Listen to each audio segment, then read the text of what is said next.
নমস্কাৰ ওয়েলেছ অসম ইউটিউব চেনেলত আপোনালোকক আন্তৰিক শুভেচ্ছা জ্ঞাপন কৰিছোঁ মৰমৰ প্ৰিয় বিৰাজসকল আজি আপোনালোক সকলোকে এইচএছ ফাইনেল ইয়াৰৰ যেটো আপডেট আছে সেইটো আপোনালোক সকলোকে দিব বিচাৰিছোঁ আৰু মই আপোনালোকক স্ক্ৰিনত লগাই দিছোঁ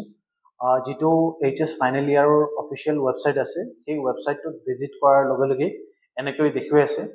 আৰু বৰ্তমানলৈকে কোনো ধৰণৰ অফিচিয়েলি আপডেট আহি পোৱা নাই মই চেক কৰিছিলোঁ পৰ্টেলটোত সেম সিস্টেমত এনেকৈ দেখুৱাই আছে সেই কাৰণে ভাবিছোঁ আপোনালোক সকলোকে এটা ভিডিঅ'ৰ যোগেদি জনাই দিওঁ আৰু এটা আপোনালোকক স্ক্ৰিনশ্বট লগাই দিছোঁ তাতে আপোনালোকে চাবলৈ পাই আছে যে এটা ব্লগ মানে ৱেবছাইট আছে তাতে আপোনালোকে ভিজিট কৰি ধৰি লওক নিজৰ মতামত কিমান পাৰ্চেন্টেজ যাব বা যোৱা বছৰ কিমান পাৰ্চেন্টেজ আছিল কোনে ফাৰ্ষ্ট ৰেংকিং পাইছিল এনে ধৰণৰ মানুহে কমেন্ট কৰি আছে সেই ষ্টুডেন্ট সকলে কমেন্ট কৰি আছে তেওঁলোকে কি আপডেট সম্পৰ্কে বহুত সাৰ্চ কৰি আছে মানে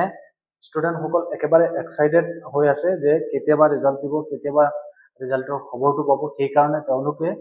বৰ্তমান সেই ৱেবছাইটটো ভিজিট কৰি বিভিন্ন লিখা মেলা কৰি আছে আপোনালোকে চাবলৈ পাই আছে আপোনালোকে চাই পেলাই সিহঁতৰ লিখাখিনি পঢ়িব পাৰে আৰু বৰ্তমানলৈকে কোনো ধৰণৰ খবৰ আহি পোৱা নাই